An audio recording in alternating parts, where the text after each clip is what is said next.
समस्या से उभरना अगर चाहे इंसान, स्वयं के संग सर्व का वो दिल से करे सम्मान। कहता है ये समाधान समाधान समाधान। समस्या से उभरना अगर चाहे इंसान, स्वयं के संग सर्व का वो दिल से करे सम्मान। कहता है ये समाधान समाधान समाधान समाधान समाधान समाधान।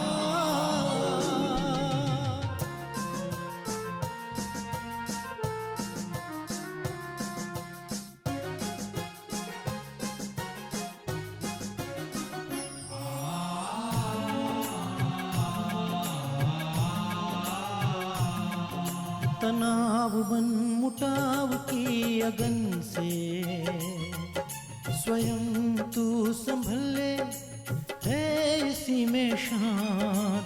दूरिया दरारे मिटाए मन से, जीवन बन जाएगा खुशियों की खान खुशियों की खान। कहता है ये समाधान समाधान समाधान। नमस्कार, आदाब, सत श्री अकाल मित्रों, स्वागत है आप सभी का समाधान कार्यक्रम में। मित्रों, एक बादशाह एक संत के पास पहुंचे ताकि वो उनसे कुछ उपदेश ले सकें। उन्होंने अपनी इच्छा जाहिर की तो संत अपने आश्रम के एक कोने में उन्हें ले गए, जहां 3 पिंजरे रखे हुए थे। एक पिंजरे में चूहा रखा हुआ था, उसके सामने बहुत सुंदर मेवे रखे हुए थे, लेकिन वो चूहा उसे खा नहीं रहा था। दूसरे पिंजरे में बिल्ली रखी हुई थी, उसके सामने भी दूध एक कटोरी में रखी हुई थी, लेकिन वो भी बिल्ली उसे पी नहीं रही थी। तीसरे पिंजरे में एक बाज रखा हुआ था, उस बाज के सामने एक मांस का टुकड़ा रखा हुआ था, लेकिन वो बाज भी उस मांस के टुकड़े को नहीं खा रहा था। अब बादशाह ने इन तीनों को देखा कि तीनों के सामने भोज्य पदार्थ रखे हुए हैं और तीनों की प्रिय चीज़ें रखी हुई हैं, लेकिन ये तीनों खा क्यों नहीं रहे हैं, और उनके चेहरे पे भय और दुविधा की स्थिति भी दिखाई दे रही थी। बादशाह ने संत से पूछा कि आप क्या उपदेश देना चाहते हैं ये तीनों पिंजरे दिखा करके मुझे। तो संत ने कहा, देखो, चूहे के सामने मेवा रखा हुआ है, बड़ा ही प्रिय मिष्ठान है उसका और वो खाना तो चाहता है, मेवा मिल जाए चूहा छोड़ता नहीं है, लेकिन वो चूहा बिल्ली से डर रहा है और बिल्ली जो है वो बाज से डर रही है, इसीलिए अपने सामने रखी हुई चीज़ें भी ये स्वीकार नहीं कर रहे हैं, भयभीत हैं। बादशाह ने कहा, लेकिन बाज की क्या स्थिति है? तो संत ने कहा, बाज के सामने मांस रखा हुआ है, वो खा सकता है, लेकिन वो इस दुविधा में है इन दोनों को देख करके कि मैं पहले चूहे को खाऊं या फिर पहले बिल्ली को खाऊं। और यदि यही स्थिति इन तीनों की बनी रही लंबे समय तक, तो इस भय और दुविधा की स्थिति में ही इन तीनों के जीवन का अंत हो जाएगा। इसीलिए हमें डरना भी नहीं चाहिए और साथ ही दुविधा की स्थिति में भी नहीं रहना चाहिए। भविष्य में जो होगा वो तो होगा, अंत तो निश्चित ही है हर एक का, लेकिन वर्तमान का यदि आनंद लिया जाए भय और दुविधा की स्थिति से निकलकर, तो हम जीवन का संपूर्ण सचमुच आनंद ले सकते हैं, जीवन को संपूर्ण रूप से जी सकते हैं। यही उपदेश मैं आपको देना चाहता हूँ। बड़ा ही सुंदर सा उपदेश था ना मित्रों। कई बार हम भय की स्थिति में रहते हैं कि भविष्य में पता नहीं क्या होने वाला है, हमारे परिजनों के साथ क्या होने वाला है, मेरे साथ क्या होने वाला है, या वर्तमान में जो घटित हो रही हैं, जो परिस्थितियां आ गई हैं, ना जाने ये किस हालत में मुझे ले जाकर के छोड़ेंगी। भय या फिर एक दुविधा की स्थिति कि कैसे करें, क्या करें, ये वाली स्थिति दुख को पैदा करती हैं। इन दोनों से हम मुक्त रहें और जीवन का आनंद लें। ऐसे सुंदर प्रसंग के साथ, इस सुंदर बात के साथ आज के समाधान की शुरुआत करते हैं। अभिनंदन करते हैं, स्वागत करते हैं आदरणीय भ्राता जी का। भ्राता जी, बहुत बहुत स्वागत है आपका। Thank you. भ्राता जी, इस प्रसंग या उपदेश के बारे में क्या कहेंगे? सचमुच भय मनुष्य के लिए बहुत ही घातक चीज है। एक विद्यार्थी को यदि भय है तो एग्जाम में वो सब कुछ भूल जाता है। घर में यदि भय का वातावरण है तो सबकी बुद्धि का विकास ही रुक जाता है, एक दबाव बना रहता है और सब लोग डरे डरे से रहेंगे, उनकी पर्सनैलिटी का भी विकास नहीं होता है। तो सचमुच वर्तमान को एंजॉय करने के लिए मनुष्य को न भविष्य का भय होना चाहिए, न किसी अनहोनी घटना का कि कहीं ये न हो जाए, और वर्तमान में भी उससे ये संकल्प रखना चाहिए हम भगवान के बच्चे हैं वो हमारे साथ है, उसकी छत्र छाया हमारे सिर पर है, हमें कोई डरने की बात ही नहीं। साथ में ये भी संकल्प रखना चाहिए कि हमारे साथ सब कुछ अच्छा अच्छा हो जाएगा। देखिए, इस संकल्प का बड़ा महत्व है। हम इस बात की चर्चा बहुत बार कराए हैं कि हमारे हर संकल्प में एक क्रिएटिव एनर्जी है, और वो संकल्प जो हम बार बार करते हैं वो तो उसी सिचुएशन को क्रिएट भी करता है। ये पावर ऑफ थॉट का कमाल है। तो अगर कोई व्यक्ति किसी चीज़ के बारे में बार बार निगेटिव सोचता रहे कि कहीं ऐसा ना हो जाए, कहीं ऐसा ना हो जाए, उसके मन में विजन भी बहुत बनती रहती है उस तरह की, तो समझ लें वो उस चीज़ को क्रिएट कर रहा है, और कुछ समय के बाद वो घटना घटित हो सकती है। इसलिए ये संकल्प बहुत ही सुंदर है, मेरे साथ सब कुछ अच्छा होगा। इससे सब कुछ अच्छा होता जाएगा, और ये भय और कंफ्यूजन की स्थिति, दुविधा की स्थिति हमेशा बदलती रहेगी। जी, कैंपस में मैंने एक बहुत ही अच्छा सा स्लोगन लिखा हुआ देखा था कि भगवान उवाच कि यदि तुम अच्छा अच्छा सोचोगे तो यदि कुछ बुरा भी होने वाला होगा तो वो भी अच्छा हो जाएगा। मुझे बड़ा ही अच्छा लगा भ्राता जी, और ये शायद संकल्प शक्ति के प्रयोग का एक सुंदर सा एक एग्जाम्पल या बिल्कुल, नमूना है। सोच पे ही तो सब कुछ निर्भर कर रहा है, और आज की अनेक समस्याओं का कारण, दुखों का कारण, परेशानियों का कारण मनुष्य का सोच ही है। यदि मनुष्य अपने सोच पे जरा ध्यान दे दे, वो अच्छा सोचने लगे, पॉजिटिव सोचने लगे, उसके मन में शुभ भावनाएं और प्रेम भर जाए, तो उसको जीवन जीने का आनंद आएगा बहुत। इसलिए हम तो बार बार, हालांकि वही बात है, लेकिन बार बार याद दिलाने की है, क्योंकि मनुष्य का सोच निरंतर चल रहा है। मनुष्य के मन में सारे दिन में 30-40 हजार विचार उठ जाते हैं। वो अगर अपनी सोच को बहुत अच्छा कर लेगा तो उसके पास एनर्जी बहुत होगी, वो सफल भी बहुत होगा, और उसे जीवन जीने का मजा आएगा। उसके परिवार में भी बहुत अच्छा प्रेम सौहार्द का वातावरण होगा। यद्यपि बहुत हमारी चर्चा हो चुकी है भ्राता जी, लेकिन चलिए अब सोच की बात निकल गई है तो कुछ टिप्स चाहूँगा, क्योंकि ज़्यादातर आज नेगेटिव या व्यर्थ सोच ही लोगों के चलते हैं, या कई बार व्यक्ति ध्यान ही नहीं देता, जो सोचा ही जा रहा है सोचा ही जा रहा है, और यदि ध्यान दे तो यही पाता है कि नेगेटिव चल रहा है या वेस्ट चल रहा है। कैसे वो पॉजिटिव हो जाए, बड़ा हाँ, उसको इम्पोर्टेंट प्रश्न है। ये तो बहुतों को पता चलता है कि भाई मैं चिंता बहुत करती हूँ, जी। मुझे डर बहुत है, मेरे नेगेटिव संकल्प बहुत चलते हैं, लेकिन लोग ये नहीं जानते कि इसमें परिवर्तन कैसे लाया जाए। और ये ऐसा सब्जेक्ट है जिस पे रोज कुछ चर्चा हो, हर मनुष्य रोज 10 मिनट भी इसके बारे में कुछ अच्छा सुने तो धीरे धीरे उसके सोचने का तरीका बदल सकता है। अन्यथा एक ऐसा फ्लो मनुष्य के मन में है, चारों ओर के वातावरण के कारण, कुछ पास्ट के कारण, कुछ उसमें अपने ही कुछ संस्कार ऐसे हैं ज़्यादा सोचने के, भयभीत होने के, कंफ्यूज होने के, निराश रहने के, वो उसको बहुत निगेटिव करते हैं। इसलिए पहला संकल्प तो हर मनुष्य को ये रखना चाहिए कि मुझे निगेटिव से बचना है, क्योंकि ये जीवन के लिए खतरनाक है। सबसे बड़ा खतरा तो हेल्थ पर आता है। आत्मा यहाँ बैठकर सोच रही है, उसकी एनर्जी ब्रेन को जा रही है, पूरे देह में फैल रही है। अगर वो निगेटिव सोच रहा है तो उसके ब्रेन की शक्ति भी कमज़ोर पड़ रही है, देह पर भी उसका बुरा इफेक्ट आ रहा है, तो बीमारियाँ बढ़ रही हैं, कहीं दवाई काम नहीं कर रही हैं। बहुत केसेस जैसे आते हैं आजकल, तो बहुत आने लगे कि डॉक्टरों को कुछ समझ में नहीं आता कि बीमारी है कहाँ, उसका जड़ कहाँ है, क्यों ये सब कुछ हो रहा है। दर्द चल रहा है, पर क्यों चल रहा है पेट में दर्द, अच्छे अच्छे डॉक्टर्स की समझ में नहीं आता।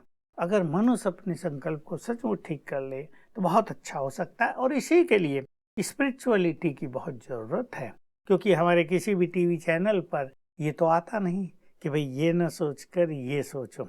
अगर टीवी चैनल वाले ये दिखाने लगे ना, एक 10 पॉइंट्स निकालें, 5 एक बार दिखा दे, 5 एक बार, भाई ये निगेटिव सोचता है मनुष्य, इसकी जगह आप ये सोचा करो, तो धीरे धीरे मनुष्य सीखने लगेगा, बच्चे भी देखेंगे और बहुत अच्छा हो जाएगा। हम भी कोशिश करेंगे अपने इस चैनल पर भी ऐसी एक चीज़ आने लगे। स्पिरिचुअलिटी की इसके लिए बहुत आवश्यकता है। स्पिरिचुअलिटी में जब हम योग अभ्यास करते हैं तो हमारा कनेक्शन सर्वशक्तिवान परमपिता से होता है, उसकी एनर्जी हम में आने लगती है और हमारे संकल्पों में शक्ति आ जाती है। शक्ति का अर्थ है, जिसको हम विल पावर कहते हैं, मनोबल कहते हैं, कि हम अपने मन को कंट्रोल कर सकते हैं। दूसरी चीज़ इसमें हम सीखते और सिखाते हैं स्वमान की प्रैक्टिस। बहुत सारे स्वमान हैं, भगवान ने हमें टाइटल दिया है। स्वमान का अर्थ होता है स्वयं परमपिता ने आकर हमें जगाया है, यानी हमारी आंतरिक चेतना को जगाया, तुम ये नहीं हो, ये हो, तुम कमजोर नहीं हो, तुम बहुत शक्तिशाली हो, तुम पापी नहीं हो, तुम बहुत पुण्यात्मा हो, तो तुम इस सृष्टि में महान हो, तुमने हीरो पार्ट बजाए हैं, ये सब याद दिलाया। इस स्मृति में रहना, इसको स्वमान कहते हैं। यानी एक ईश्वरीय नशा है। स्वमान से विचार आप ही श्रेष्ठ हो जाते हैं। जब मनुष्य को ये फीलिंग होती है कि मैं देव कुल की महान आत्मा हूँ, देखिए हमारा ये एक स्वमान है, और मनुष्य इसे स्वीकार करता है कि तुम देव कुल की महान आत्मा हो, तो उसके अंदर ये एक सूक्ष्म रूप से चिंतन होता है कि फिर तुम ये सब क्या सोच रहे हो, तुम महान हो, तुम्हें महान सोचना है, तुम्हें महान कार्य करने हैं।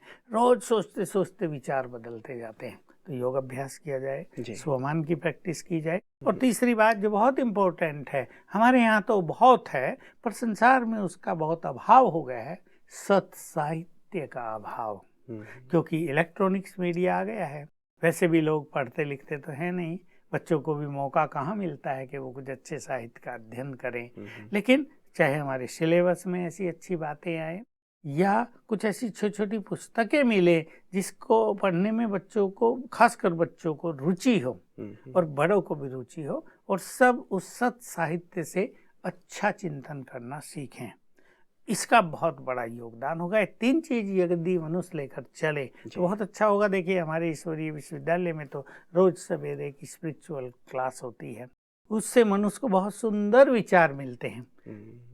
20 मिलते हैं, 50 मिलते हैं, लेकिन मनुष्य को 1-2 विचार भी पकड़ में आ जाएं कि भाई ये नहीं ये, तो उसका जीवन बदल जाता है। ऐसी कुछ प्रैक्टिस चाहे घरों में हो। देखिए पहले तो गीता पढ़ी जाती थी, भागवत सुनाया जाता था, रामायण सुनाई जाती थी। आजकल तो प्रथा संपूर्ण रूप से 0 पर आ गई है। इसलिए ये चीज फिर से आवश्यक हो गई है अपने मन को ठीक करने के लिए। बिल्कुल, मतलब ये सारी चीज़ें बहुत आवश्यक हैं, और पहले ये किया जाता था, इसीलिए शायद व्यक्ति बहुत ही शांत और स्थिर रहा करता था, जीवन भी बहुत संतुलित था।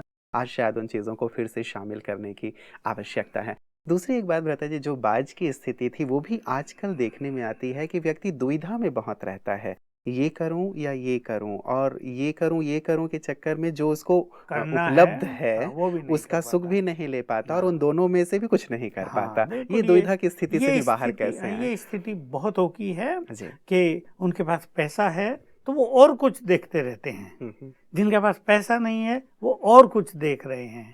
विद्यार्थी और किधर देख रहा है कि वो खिलाड़ी बहुत अच्छा पैसा कमा रहे हैं, इस पढ़ाई लिखाई में क्या रखा, वो करना चाहिए। उधर उसको रहता नहीं, पढ़ाई भी तो बहुत जरूरी है, स्पोर्ट्समैन तो बन गए लेकिन पढ़ाई नहीं होगी तो मजा नहीं आएगा, वो भी कंफ्यूजन में है। एक बिजनेसमैन है, वो भिन्न तरह से कंफ्यूज रहता है, अरे उसकी दुकान बहुत अच्छी चल रही है, मेरी कम चल रही है, देखा मेरे भाइयों ने मुझे धोखा दे दिया। आजकल ये समस्याएं बहुत चल रही हैं। तो इस कंफ्यूजन की स्थिति को भी हमारा ज्ञान, ईश्वरीय ज्ञान ठीक कर देता है। ईश्वरीय ज्ञान से हमारे पास एक स्पष्ट समझ होती है, बस ये करना है, ये अब हमें नहीं करना है। तो मनुष्य में एक डिटर्मिनेशन भी आता है, सेल्फ कॉन्फिडेंस भी आता है, और जो कुछ उसे करना उसके लिए वो दृढ़ संकल्पधारी भी हो जाता है और वो ठीक रहता है। पहला हमें भूमि जी ने भेजा है, ये कहती हैं कि मैं विद्यालय से जुड़ी हुई हूँ, 18 वर्ष हो गए हैं मेरी शादी को, लेकिन जब से मेरी शादी हुई है ससुराल में मुझे कुछ सुख प्राप्त नहीं हुआ। कभी भी हस्बैंड की तरफ से मुझे पैसे भी प्राप्त नहीं हुए हैं। मेरे हस्बैंड गांजा पीते हैं, और अभी वो घर में जब आते हैं तो लड़ाई झगड़े वाली स्थिति हो जाती है, गाली गलौच आदि भी वो करते रहते हैं, मारना पीटना ये तो चलता ही रहता है। ये सब तो ठीक है, लेकिन वो घर में 1 पैसे भी नहीं देते हैं। तो मैं इस दुविधा की स्थिति में रहती हूँ कि घर को कैसे चलाया जाए। तो 2 प्रश्न हैं, कैसे उनकी इस गांजे पीने की आदत को छुड़ाई जाए, और घर की जो आर्थिक स्थिति है वो कैसे ठीक हो, पैसे भी वो नहीं देते। पहले तो क्योंकि वो पैसे नहीं देते, 2-4 दिन उनका खाना ही बंद रखा जाए। भाई पैसे ही नहीं है, खाना कहाँ से बनेगा, शायद उनमें जागृति आ जाए। हमारी मातृशक्ति में ये है भ्राता जी कि वो बड़ी कोमल स्वभाव की, कहीं ना कहीं से वो जुगाड़ करके बनाएंगे। पर बहुत लोग इस तरह का व्यवहार रखते हैं घरों में कि बुरे व्यसनों के लिए तो उनके पास बहुत पैसा है, लेकिन घर में सुख रहे, सबको अच्छा भोजन मिले, बच्चों की अच्छी पढ़ाई हो, उसके लिए उनके पास पैसा नहीं होता। ये बहुत सारी बातें आती रहती हैं। और ये तो केस आजकल बड़े कॉमन हो गए हैं बहुत परिवारों में कि पति पत्नी की बनती नहीं है, झगड़ा बहुत होता है। तो और इसको व्यसन की आदत है नशे की, तो इसका तो क्रोध और बढ़ा रहता होगा। और जब वो घर में आता होगा निश्चित रूप से ये उसे कुछ कहते होंगे, और क्या कहते ही वो उबल जाता है। तो इनको अपने घर में शांति लाने के लिए और ये दोनों चीज़ ठीक करने के लिए पहले तो जो भोजन बनाए वो पवित्र बनाए। देखिए किसी को जबरदस्ती तो गांजा या ड्रिंकिंग या और जो बुरी व्यसन है उनसे छुड़ाया नहीं जा सकता, क्योंकि वो उसको अपना जीवन बना चुके होते हैं। वो उधार लेके भी, कर्ज उठा के भी वो सब खान पान चालू रखते हैं और उनकी बुद्धि इतनी मलिन हो जाती है कि वो उसके अलावा कुछ सोच नहीं पाते। कईयों का तो बल्कि ऐसा होता है वो काम भी नहीं करते कुछ, और पीने के लिए भी घर से ही उन्हें पैसा चाहिए। कमाओ तुम, पत्नी को कहेंगे माँ को कमाओ तुम और मुझे पिलाओ। एक काम ने नहीं सुना था, वो कहता है माँ को तुमने मुझे पैदा क्यों किया, पैदा किया तो मुझे पिलाओ, मैं कुछ नहीं करूँगा। है तो ये सब कर्मों का खेल। तो एक तो इन्हें पवित्र भोजन उसे खिलाना है। इस बात को हमारी सभी बहनें बहुत अच्छी तरह समझ लें कि अपने घरों में सुख शांति लाने के लिए, चाहे बच्चों का बौद्धिक विकास करने के लिए, उनके चारित्रिक विकास करने के लिए पवित्र भोजन खिलाना बहुत आवश्यक है। तो बाबा का आह्वान करें, उनकी स्मृति बनाए रखें, साथ साथ में परम पवित्र आत्मा हूँ ये बीच बीच में अभ्यास करें। एक सुंदर माहौल बना दें अपने किचन में, प्रेम का, गुड फीलिंग्स, गुड वाइब्रेशंस। भले ही थोड़े अच्छे गीत बजा लें, कोई अच्छी क्लास चला लें, ताकि मन एकदम आनंदित स्थिति में और योग युक्त स्थिति में हो जाए। फिर भोजन बनाएं। इस भोजन के प्रभाव से उसके अंदर जागृति आएगी बिना कहे, क्योंकि कहा तो इन्होंने बहुत होगा, बिना कहे उनके अंदर जागृति आएगी अपने कर्तव्यों की और इस व्यसन को त्यागने की। ये बहुत आवश्यक है। और साथ में ये 1 घंटा योग चालू करें अभी से। 21 दिन की 3 भट्टी कर लें इस तरह। ये मैं मास्टर सर्व शक्तिवानो विघ्न विनाशक हूँ, ये स्वमान याद करके और संकल्प करें हमारे परिवार पे जो ये विघ्न है नष्ट हो जाए, इस आत्मा में जागृति आए, ये अच्छा कमाई करे और हमारे घर को चलाने के लिए हमें बहुत अच्छा योगदान भी करे। इस तरह के संकल्प भी करेंगे, योग भी करेंगे, तो धीरे धीरे उस व्यक्ति में जागृति आएगी। क्योंकि आज तक ये देखा गया जहाँ केसेज किसी भी तरह से ठीक नहीं होते और किसी को भी समझ में नहीं आता कि इसके लिए करें क्या, वहाँ देखा जाता है कि जैसे योग अभ्यास किया जाता है और जितना अच्छा योग अभ्यास होता है, दूसरे के मन के, बुद्धि के, विचारों के, संस्कारों के परिवर्तन होने लगते हैं और समस्या हल हो जाती है। जी जी जी, चलिए भ्राता जी, हम भी कामना करेंगे कि इनकी भी समस्या दूर हो जाए। आगे भी ये कहती हैं भ्राता जी कि मैं पढ़ी लिखी नहीं हूँ लेकिन अब जॉब करना चाहती हूँ, इसलिए शायद क्योंकि पति पैसे नहीं देते हैं। कहती हैं मैं जॉब करना चाहती हूँ लेकिन हमारे घर में इसके लिए भी मनाही है कि मैं कुछ कार्य करूं। तो यहाँ पे भी मैं बहुत ही दुविधा की स्थिति में हो जाती हूँ कि घर को भी चलाना है, पैसे भी नहीं है, जॉब करना चाहती हूँ, पढ़ी लिखी भी नहीं हूँ, और यदि करना भी चाहूँ कुछ मिले भी तो ये घर वाले करने नहीं देना चाहते हैं। तो ये भी मेरे लिए एक बहुत ही दुविधा की स्थिति है। ये सब समाधान इनका योग बल से ही होगा। जी। योग एक ऐसी चीज है, उससे स्थिति श्रेष्ठ होती है और स्थिति श्रेष्ठ होने से परिस्थितियां स्वतः ही बदलने लगती हैं। मन उसको कुछ भी करने की जरूरत नहीं रहती है, ऑटोमेटिक है। संकल्प शक्ति का ये प्रभाव है, ये सब कुछ स्वतः ही ठीक हो जाएगा। बिल्कुल। चलिए हम कामना करेंगे भ्राता जी जल्दी से इनके पति जो हैं वो गांजा भी छोड़ दें और साथ ही घर में पैसे भी ला करके घर की लक्ष्मी को दें। भ्राता जी अगला जो हमारे पास आया है मेल, ये मानसी छाबड़ा जी का है। ये कहती हैं, I am a student of BTech second year. I find a great difficulty in getting up in morning. I have tried creating positive thoughts before going to sleep, but all in vain. Kindly help me. ये बड़ी समस्या युवाओं की रहती है जी कि हमें सारी रात जगा लो लेकिन सुबह मत उठाओ। ये सुबह की नींद में है क्या? बड़ा रस आता है कि सुबह हमें छेड़ो मत। रात के माहौल को यदि कोई ऑब्जर्व करे, समझो 12-11 से 2 के, उसमें कुछ और चीज़ दिखाई देगी। और 2 बजे से और पीछे तक 6 बजे तक 4 घंटे का अगर वो बाहर निकल के देखे, कुछ गुड फीलिंग हो और अगर कोई ऐसा एपरेटस हो जिससे रीड किया जा सके तो पता चलेगा मन बहुत शांत, एकदम सूदिंग फीलिंग, बहुत शीतल, जैसे चित्त को चैन देने वाला होता है। तो मनुष्य की इच्छा होती है उस टाइम सोए रहें। और विद्यार्थी क्योंकि फिर देर से ही सोते हैं, उनकी ये भी एक बात है, उनको जी। पढ़ना होता है।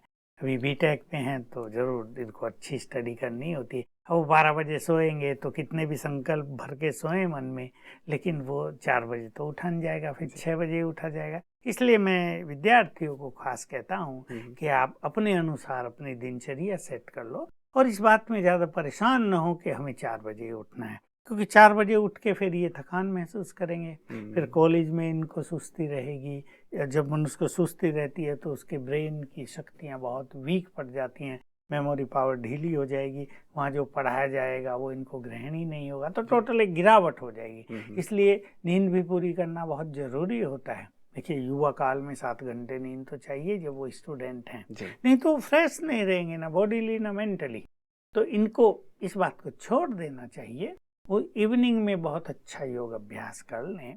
बाबा ने ये बात पहले ही बता दी है कि अमृत वेला किसी भी कारण से यदि इम्पॉसिबल हो रही है बात, तो इवनिंग 6:30 से 7:30 का समय ये भी एक अमृत वेले जैसा ही है। सूर्य ढलता है, प्रकृति पुनः शांत होती है। हर मनुष्य अगर अपने मन को ऑब्जर्व करे तो मन भी एक शांति की गहन अनुभूति में रहता है। उस टाइम यदि योग अभ्यास किया जाएगा तो अमृत वेले की जो मिसिंग है वो पूरी हो जाएगी और इनको कोई अभाव नहीं रहेगा। बिल्कुल। जैसे आपने कहा ब्रता जी 12 बजे रात को या देर रात मतलब जागते रहते हैं, पढ़ते हैं, उसके बाद फिर सोते हैं तो फिर सुबह नहीं उठ पाते। लेकिन कई जो विद्यार्थी हैं वो ऐसा भी कहते हैं कि हम यदि जल्दी भी सो जाएं ना, 9 बजे या 10 बजे भी सो जाएं, तो भी हम सुबह नहीं उठ पाते, तो भी हमारी वो नींद जो है वो उतनी ही लंबी रहती है। तो इसका क्या कारण है? ये युवा काल, क्योंकि इस टाइम और हर एक की हेल्थ अपनी अपनी, हर एक की है बॉडी कितनी नींद चाहती है। और कईयों का ये होता है कि अगर वो ज़्यादा सोते हैं ना तो बॉडी और ज़्यादा डिमांड करती है। ये बात भी प्रसिद्ध है कि नींद और भोजन ऐसी चीज़ है, जितना इसको बढ़ाओ ये बढ़ जाता है। कई बार बहुत लोगों के साथ ये होता है कि 10 बजे सो गए और सोचा 4 बजे उठेंगे। भाई 6 घंटे की नींद तो पर्याप्त है, लेकिन उठते 6 बजे ही हैं। तो ये कुछ इफेक्ट है बॉडी का, उसकी हेल्थ का। इसलिए ये 10:30-11 बजे सोएं, 10:30 तक सो जाएं, फिर भले ही 4 बजे उठ के थोड़ा योग अभ्यास करके थोड़ा रेस्ट कर लें या स्टडी कर लें, जैसा भी इनको उचित हो। तो अपने अनुसार अपनी दिनचर्या को सेट कर लेना चाहिए। इसमें ज़्यादा कंफ्यूज होने की जरूरत नहीं है। वैसे विशेष व्रत जी, जैसे मान लीजिए कई बार जैसे परमात्मा महावाक्य ही ऐसे आते रहते हैं, जैसे महावाक्यों की बात आप कहते हैं कि ब्रह्मा कुमारीज में जो सुबह सुबह ईश्वरीय महावाक्य सुनाए जाते हैं, तो उनमें भी शायद ये बातें लगातार आती होंगी कि नहीं अमृत वेले का बड़ा महत्व है, सुबह का बड़ा महत्व है, उठना चाहिए उठना चाहिए। तो व्यक्ति बार बार जब सुनता है ये तो उसके मन में कहीं ना कहीं ये बात तो आ ही जाती है कि नहीं यार मुझे भी उठना ही चाहिए, लेकिन नहीं कर पाता तो बड़ी दुविधा वाली स्थिति और निराशा आ जाती है। बिल्कुल ठीक है, हमारे यहाँ रोज के डिस्कोर्स पे ये बात बहुत आती है जी। क्योंकि अमृत वेले ईश्वरीय प्राप्तियों का अनुभव होता है बहुत सुंदर, भाग्य का अनुभव होता है बहुत सुंदर, प्रभु मिलन के अनुभव होते हैं। ये तो सब सत्य है और बाबा भी इस बात को ज़्यादा इंसिस्ट करते ही हैं, क्योंकि उस टाइम मनुष्य की मन और बुद्धि बहुत क्लियर और क्लीन रहती है।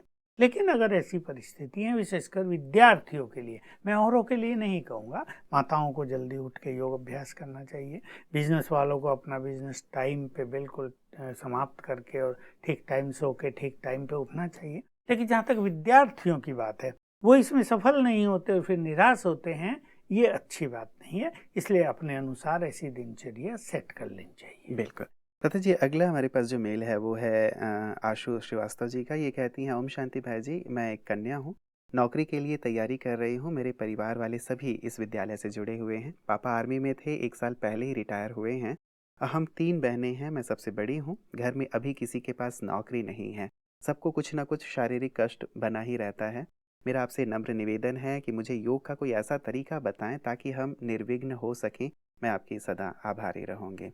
आशु जी हैं। ये 2 संकल्पों को अपने मुख्य संकल्प बना लें। मैं मास्टर सर्वशक्तिवान हूँ और विघ्न विनाशक हूँ।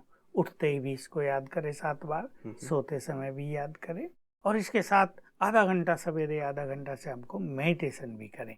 तो इनके परिवार में अच्छी स्थिति रहेगी, धन का भी अभाव नहीं रहेगा, जो इनकी तबीयत खराब रहती है वो भी ठीक रहेगी, क्योंकि वाइब्रेशंस बहुत अच्छे हो जाएंगे। बिल्कुल बस बिल्कुल। यही नहीं करना, योग अभ्यास में सीधा सा परमात्मा की किरणें मुझ पर आ रही, जैसे हम गॉडली एनर्जी को रिसीव कर रहे हैं। बीच बीच में ये कर सकते हैं, जरूरी नहीं घंटों ये बैठे हैं, बीच बीच में 1-1 मिनट, 2-2 मिनट, 3 मिनट ऐसा अनुभव करें। बिल्कुल। अभी घर में किसी के पास जॉब नहीं है, ये एक बड़ी समस्या रहता है। जब इन्होंने पूछा है कि क्या कोई विशेष अभ्यास उसके लिए किया जा हाँ, सकता है? वही।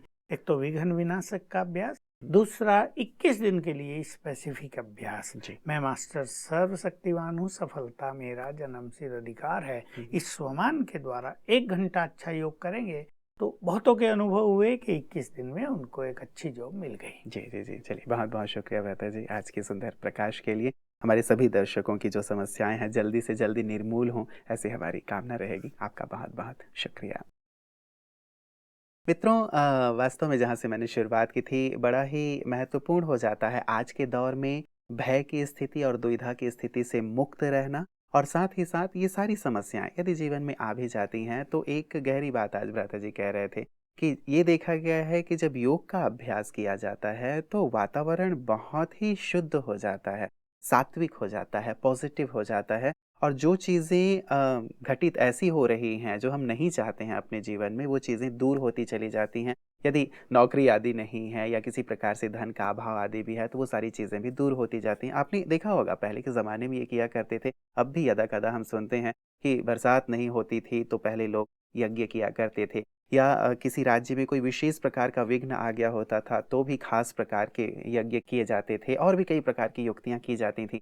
और लगता है कि ये सारी जो मंत्र उच्चारण हुआ करते थे, ये सारी विधियाँ हुआ करती थीं, एक प्रकार से ये वातावरण को पॉजिटिव किया करते थे। योगाभ्यास से भी वास्तव में हमारे घर का वातावरण, हमारे आसपास का वातावरण बहुत पॉजिटिव हो जाता है और समस्याएं दूर होती चली जाती हैं। तो आप विशेष करके ईश्वरीय ज्ञान का अध्ययन भी करें और साथ ही साथ योग का अभ्यास भी करें, तो आप पाएंगे कि जीवन बहुत सरल होता जा रहा है, समस्याएं दूर होती जा रही हैं। तो डर से, दुविधा से मुक्त रहिएगा, समस्याओं से भी मुक्त रहिएगा और जीवन का संपूर्ण आनंद लीजिएगा। यही हमारी शुभकामना है। कल पुनः आपसे मुलाकात होगी, तब तक अपना ख्याल रखिएगा। नमस्कार। धैर्य और दृढ़ मनोबल से कर दे तू पल भर में मुश्किलें आसान, कथनी समकरनी के पावन जल से स्वर्ग बन जाएगा सारा ये जहान, सारा ये जहान। कहता है ये समाधान समाधान।